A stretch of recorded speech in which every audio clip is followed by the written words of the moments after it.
हाय बच्चों, तो आज मैं इस वीडियो में आपको +2 क्लास का चैप्टर 1 जो कि है रिलेशन एंड फंक्शंस वो करवाऊंगी। चैप्टर स्टार्ट करने से पहले हम कुछ टर्म्स देख लेते हैं। फर्स्ट टर्म है कार्टेशियन प्रोडक्ट ऑफ सेट्स। ये क्या होता है देख लेते हैं एक बार।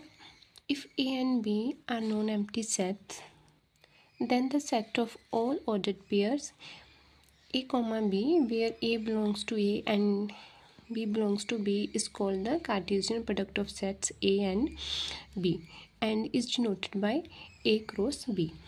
तो सिंबल में भी आप देख सकते हैं, सिंबल में इस डेफिनेशन किस तरीके से लिखेंगे।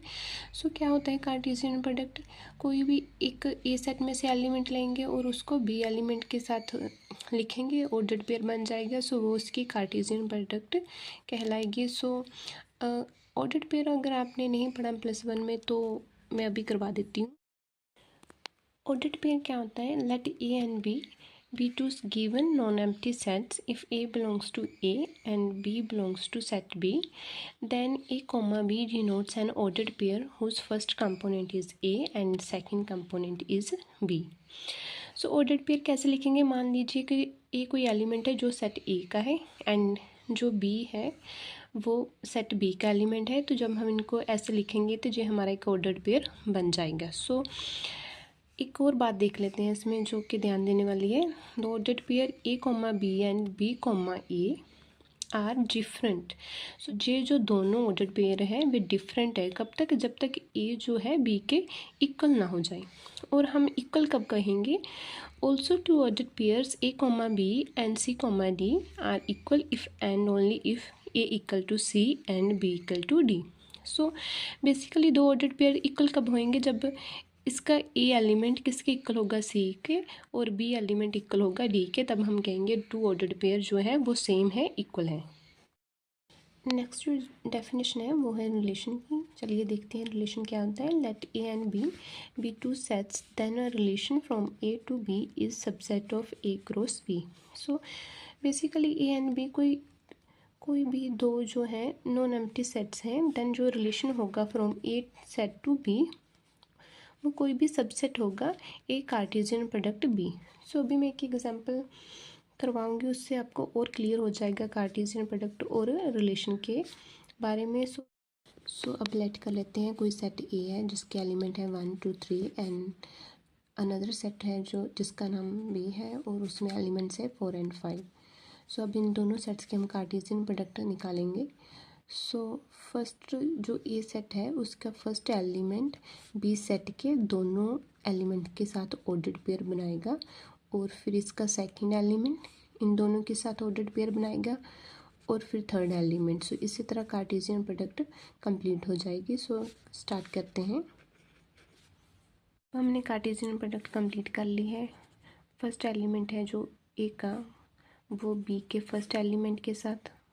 ये फर्स्ट ऑर्डर पेयर। इसी तरह फिर से यही एलिमेंट दूसरे एलिमेंट ऑफ बी सेट के साथ ऑर्डर पेयर बनाएगा। इसी तरह कंटिन्यू रहेगा। नेक्स्ट जो इसका सेकंड एलिमेंट है जो कि 2 वो 4 के साथ और फिर 2 और 5 जो नेक्स्ट ऑर्डर पेयर हो जाएगा। इसी तरह 3 को 4 के साथ ऑर्डर पेयर और 3 का 5 के साथ ऑर्डर पेयर। जी हमारी कार्टेशियन प्रोडक्ट कंप्लीट हो गई है। अब कोई भी दो रिलेशन कंसिडर करते हैं। R1 जो फर्स्ट रिलेशन है उसके ऑर्डर्ड पेयर कौन कौन से हैं, 1 4 2 5 3 एंड 4। और इसी तरह एक रिलेशन 2 कंसिडर कर लेते हैं जिसके ऑर्डर्ड पेयर हैं 1 2, सेकेंड ऑर्डर्ड पेयर है 3 एंड 5 का। हमने रिलेशन की डेफिनेशन की थी, उसमें क्या था कि ए एंड बी कोई सेट होंगे, ठीक है, नॉन एम्प्टी सेट होंगे, तो उसका रिलेशन ए टू बी कोई सबसेट होगा कार्टेशियन प्रोडक्ट का।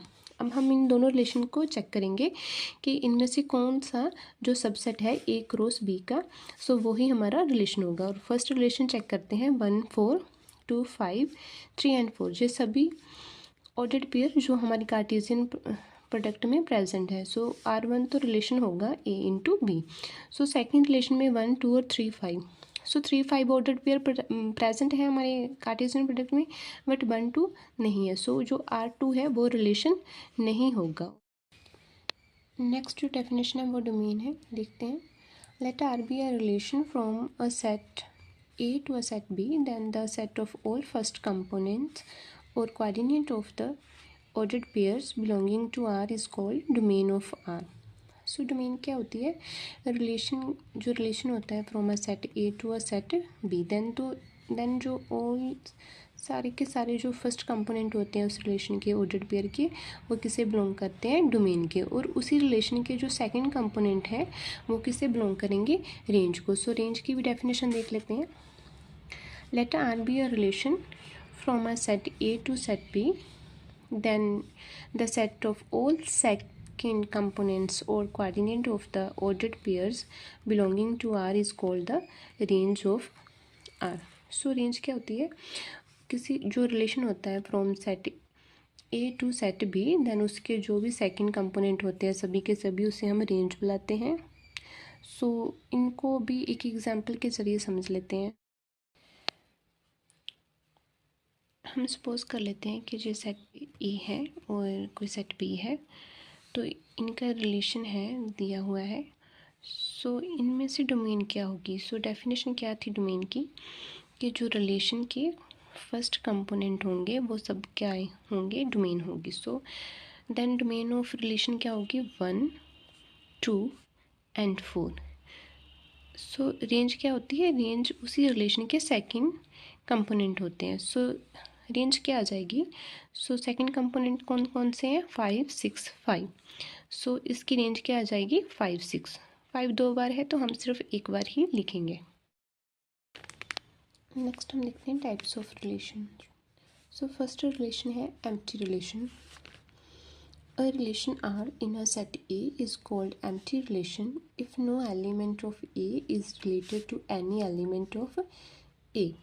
So अगर कोई भी एलिमेंट ऑफ ए रिलेट ही नहीं करता किसी एलिमेंट ऑफ ए के साथ, तब रिलेशन क्या होगा?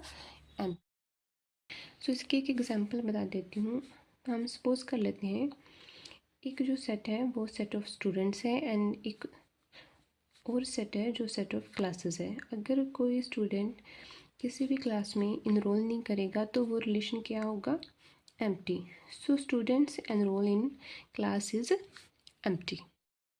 नेक्स्ट जो रिलेशन है वो है universal relation. A relation R in a set A is called universal relation if each element of A is related to every element of A.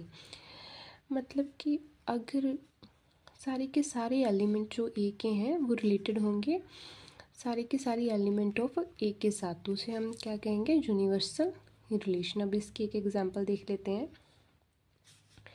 Late किया है कोई सेट है हमारे पास ए। अब इसका रिलेशन देखेंगे ऑन ए, ठीक है? तो इसका रिलेशन होगा ए कार्टेशियन प्रोडक्ट ए। सो इस रिलेशन में सारे के सभी जो ऑर्डर्ड पेयर हैं वो आ जाएंगे। सो इस तरह के सेट को हम बोलेंगे यूनिवर्सल रिलेशन। इसकी हम एक रियल लाइफ एग्जांपल लेते हैं। जैसे सभी स्टूडेंट सभी सब्जेक्ट जो है वो रीड कर रहे हैं, जस्ट स्टडी कर रहे हैं, तो रिलेशन जो है स्टूडेंट स्टडीज सब्जेक्ट वो क्या होगा? यूनिवर्सल हो जाएगा। सो नेक्स्ट जो रिलेशन है वो है reflexive relation. A relation R in A is said to be reflexive if A relation A for all A belongs to A. It means A का रिलेशन आर जो है वो सेट ए पे तभी रिफ्लेक्सिव है अगर सभी के सभी एलिमेंट हैं जो ए के वो खुद के साथ ही रिलेटेड हों, तो उस रिलेशन को हम कहेंगे रिफ्लेक्सिव रिलेशन। नेक्स्ट है symmetric relation. A relation R in A is said to be symmetric relation if A related to b then b must be related to A. It means अगर कोई relation R है set A पर तो उसे हम symmetric तब कहेंगे जब वन एलिमेंट रिलेटेड हो अदर्स से, एंड सो इसका रिवर्स भी जो है वो भी ट्रू हो। नेक्स्ट है transitive relation. A relation R in A is said to be transitive if A related to B and B related to C then A must be related to C. इस तरह के relation को हम क्या कहेंगे? Transitive relation. अब इन तीनों रिलेशन को एक एग्जाम्पल के थ्रू समझ लेते हैं। अब हम इसकी एग्जांपल देख लेते हैं। लेट कर लेते हैं कोई भी सेट ए है और इस पर एक रिलेशन दिया हुआ है। अब हमें चेक करना है कि जे जो रिलेशन है वो रिफ्लेक्सिव है या नहीं। सो इसे देखने के लिए हम देखते हैं ए का जो सभी के सभी एलिमेंट उसका खुद के साथ रिलेशन होना ज़रूरी है, और ए के 3 ही एलिमेंट हैं 1 2 3, और रिलेशन में देखना 1 का खुद के साथ रिलेशन है, 2 का भी खुद के साथ रिलेशन है एंड 3 का भी। सो ये जो रिलेशन दिया हुआ है वह रिफ्लेक्सिव है। अब हम इसमें चेक करेंगे कि ये जो रिलेशन है वो सिमेट्रिक है या नहीं। सो सिमेट्रिक देखने के लिए हम देखेंगे ए का बी के साथ रिलेशन और फिर बी का ए के साथ रिलेशन भी होना चाहिए। सो सिमेट्रिक के लिए पहले देखते हैं 1 और 2 का। सो 1 और 2 जो रिलेशन में प्रेजेंट है और इसका रिवर्स भी रिलेशन में होना चाहिए, और इसका रिवर्स क्या होगा 2 1, जो कि हमारे रिलेशन में नहीं है। सो जो गिवन रिलेशन है वो सिमेट्रिक नहीं है। सो जो गिवन रिलेशन है वो ट्रांजिटिव नहीं है। ट्रांजिटिव की क्या डेफिनेशन थी कि जो फर्स्ट एलिमेंट है वो सेकंड के साथ रिलेटेड हो और सेकंड थर्ड के साथ रिलेटेड है, देन जो फर्स्ट एलिमेंट है वो थर्ड के साथ भी रिलेट होना चाहिए। बट जहाँ पर जो फर्स्ट एलिमेंट है थर्ड के साथ जो ऑर्डर्ड पेयर हमारे रिलेशन में गिवन नहीं है, सो जो गिवन रिलेशन है वो ट्रांजिटिव नहीं है। सो जो जे एग्जांपल ली थी हमने सेट ए की, और इसका जो रिलेशन दिया हुआ था जे रिलेशन रिफ्लेक्सिव था, बट ना तो जे सिमेट्रिक था और ना ही ट्रांजिटिव। नेक्स्ट जो रिलेशन है वो है equivalence relation. A relation R in A is said to be an equivalence relation if and only if R is reflexive, R is symmetric and R is transitive. So equivalence relation क्या होता है, जो तीनों ही हो, जिस relation जो relation reflexive भी हो, सिमेट्रिक भी हो और ट्रांजिटिव भी हो, उस रिलेशन को हम बोलेंगे equivalence relation. So next definition है function. A function F from a set to A B is said to be a function if every element of set A has one and only image in set B। में सिर्फ 2 rule follow होते हैं। First rule क्या है, every element of the domain must have an image, के domain के जो सभी के सभी एलिमेंट की कोई ना कोई इमेज जो होनी चाहिए। If even one element of the domain is left out it is not a function. अगर कोई डोमेन में ऐसा एलिमेंट है जिसकी कोई इमेज नहीं है तो वो फंक्शन नहीं होगा। Second, one input only one output. So एक ही इनपुट होनी चाहिए और उसके वन ही आउटपुट आनी चाहिए, तभी वो फंक्शन होगा, नहीं तो नहीं होगा। फंक्शन की एग्जांपल देखते हैं। लेट करते हैं कोई सेट ए है और एक और सेट लेट किया है बी, जिसके एलिमेंट्स है 4 5 6। सो ये कैसे डिफाइन हो रहा है, 1 की इमेज 4 है, 2 की इमेज 5 और 3 की इमेज 6। इस साइड वाली वैल्यू सारी जो है वो इनपुट है और ये सभी आउटपुट। सो इसमें ऐसा कोई भी एलिमेंट नहीं है जिसकी इमेज ना हो, सो इसलिए हम इसे कह सकते हैं कि ये फंक्शन है। अब सेकेंड एग्जाम्पल देखते हैं जिसमें आउटपुट सेम रहेगी। सो हमने कोई सेट लेट किया है ए जिसके एलिमेंट्स है 1 2 3 एंड अनदर सेट लेट किया है बी जिसके एलिमेंट्स है 4 एंड 5। सो ये कैसे डिफाइन हो रहा है, सो 1 की इमेज कितनी है 4 और 2 की भी इमेज कितनी है 4 और 3 की 5। एवरी एलिमेंट जो है ए के उसकी सभी की क्या है इमेज है। सो आउटपुट सेम हो सकती है। आउटपुट किस साइड की वैल्यूज़ होती हैं, इस साइड की। सो देख सकते हैं आप आउटपुट सेम हो सकती हैं, जैसे 2 बार 4 4 आया है, बट जो इनपुट है वो सेम नहीं हो सकती। सो ये फंक्शन है। अब कुछ एग्जांपल्स देख लेते हैं जो कि फंक्शन नहीं है। सो कौन से फंक्शन नहीं होगी, जिसकी इनपुट 1 हो और उसके 2 आउटपुट हो। फॉर एग्जांपल एक हमने सेट लेट किया है ए जिसके एलिमेंट्स है 1 एंड 2, अनदर सेट लेट किया है बी जिसके एलिमेंट्स है 3 4 एंड 5। सो फंक्शन कैसे डिफाइन हो रहा है, 1 की इमेज है 3 और 1 की इमेज 4। ये पॉसिबल नहीं है। इनपुट की वैल्यू सेम नहीं हो सकती, एक ही इनपुट की 2 आउटपुट डिफरेंट नहीं हो सकती। सो ये वाला फंक्शन नहीं हो सकता। अब हम करेंगे types of function. So first function है, फंक्शन की टाइप है 1 1 और injective function.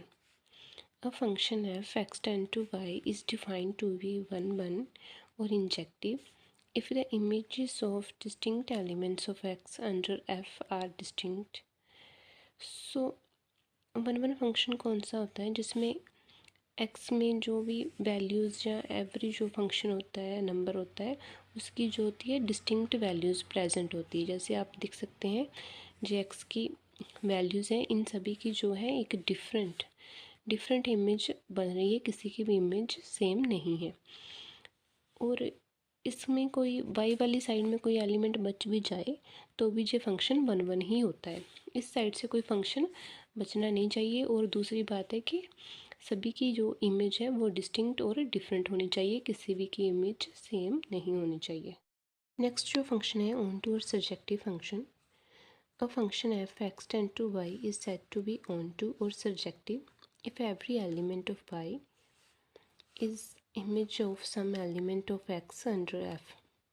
So on to और सर्जेक्टिव फंक्शन क्या है, y की साइड के जो एलिमेंट है वो किसी न किसी की इमेज होनी ही चाहिए x के एलिमेंट की। मतलब कि जो y के एलिमेंट है, कोई भी एलिमेंट ऐसा नहीं होना चाहिए जो x की एलिमेंट की इमेज ना हो। इस साइड से कोई भी एलिमेंट बचा नहीं रहना चाहिए। सो इस तरह के फंक्शन को हम बोलते हैं ऑन टू और सर्जेक्टिव फंक्शन। नेक्स्ट जो फंक्शन है bijective function. A function f X tend to Y is said to be bijective function if f is both one one and onto. So जो function one one भी है और on to भी है, उस function को हम बोलेंगे बाइजेक्टिव फंक्शन। नेक्स्ट है invertible function. An invertible function is a function f for which there exists another function g such that g of fx equal to x for all x in the domain of f. That function g is called the inverse function of f and it is written as f inverse. इस पूरी definition को हम एक example के through समझते हैं कि invertible function क्या होते हैं। जब भी हम किसी भी फंक्शन को चेक करेंगे कि उसका इन्वर्स है या फिर नहीं है, उसके लिए हमें पहले देखना होता है कि फ़ंक्शन वन वन और ऑन टू है या नहीं। अगर फंक्शन वन वन और ऑन टू हुआ तभी वो फंक्शन इन्वर्टेबल होगा, नहीं तो नहीं होगा। एग्जांपल देखते हैं। हमने एक फंक्शन लिया है F x equal to 2x+3 और फंक्शन कैसे डिफाइन हो रहा है, जिसकी डोमेन और कोडोमेन दोनों ही रियल नंबर्स हैं। फंक्शन को देख कर ही हम कह सकते हैं कि फंक्शन वन वन है। क्यों वन वन है? बिकॉज एक्स की डिफरेंट वैल्यूज़ के लिए इसकी डिफरेंट वैल्यूज़ होंगी, डिफरेंट वैल्यूज़ होंगी तो तभी फंक्शन हमारा क्या हो जाता है, वन वन। और ये फंक्शन ऑन टू भी है क्योंकि हम एवरी रियल नंबर को 2x+3 के लिए की फॉर्म में लिख सकते हैं। फंक्शन वन वन भी हो गया और ऑन टू भी। अब हम इसका इन्वर्स फाइंड करेंगे। इन्वर्स फाइंड करने के लिए एफ एक्स किसके इक्वल लेंगे, वाई के। अब इसकी वैल्यूज सब्स्टिट्यूट कर देंगे 2x+3, Y equal to 2x+3। Then हमें 2x की वैल्यू चाहिए तो ये 3 इस साइड आ जाएगा और ये प्लस तक का था इधर आके माइनस हो जाएगा। और फिर हमें कल x की वैल्यू चाहिए जो 2 इधर मल्टीप्लाई था इधर आके डिवाइड हो जाएगा। एफ इनवर्स x क्या आ गया, x-3 और 2। और जब भी हम in F inverse x find out करते हैं, जो वाई है वो एक्स के साथ रिप्लेस हो जाता है। अब हम एक ऐसी एग्जांपल देख लेते हैं जो इन्वर्टेबल नहीं है। इसके लिए एक एग्जांपल कंसिडर करते हैं। फंक्शन लिया हमने f x equal to x square और इसकी डोमेन और कोडोमेन दोनों ही रियल नंबर्स है। पहले हमें चेक करना होता है कि फंक्शन वन वन और ऑन टू है। अगर हुआ तभी इसका इन्वर्स एग्जिस्ट करेगा, नहीं तो नहीं। Two different inputs give the same output. हम देख सकते हैं इस फंक्शन में अगर हम दो डिफरेंट आउटपुट देंगे, इनपुट देंगे तो वो सेम वैल्यू देगा। इसलिए ये फंक्शन वन वन नहीं है और ना ही इसका इन्वर्स एग्जिस्ट करेगा। कौन सी वैल्यू होगी जिसे हमें पुट करने से सेम आउटपुट आएगी, वो होगी 2 और -2। जब हम 2 रखेंगे तभी इसकी आउटपुट 4 आ जाएगी और जब हम x की वैल्यू -2 रखेंगे तब भी इसकी वैल्यू 4 आ जाएगी। इसीलिए इसका फंक्शन का इन्वर्स एग्जिस्ट नहीं करता।